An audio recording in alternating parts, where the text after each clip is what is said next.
How to disable image zoom Shopify. Hello everyone, welcome back to my YouTube channel. In this video, we will see how to disable image zoom on Shopify. On the product image, you will see a zoom icon, which means the zoom feature is active. To disable this feature, let's go to the Shopify store and log into your dashboard. Once you are in, from the left side, click on Online Store, and this will open the themes page on the screen.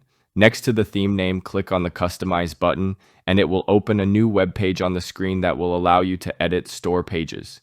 Here, find the product page where you want to disable the zoom image feature and open it. Once the page is open, click on the image to open the product information panel on the left side.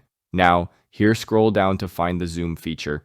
Once you find it, you can see that the click and hover option is already selected, but we are going to disable this feature. So select the no zoom option, and then from the top right side, you will find the save button. Click on that to apply changes.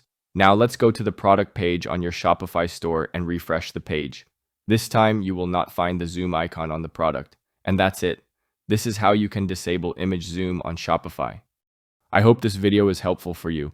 For more information, subscribe my YouTube channel, and thank you for watching.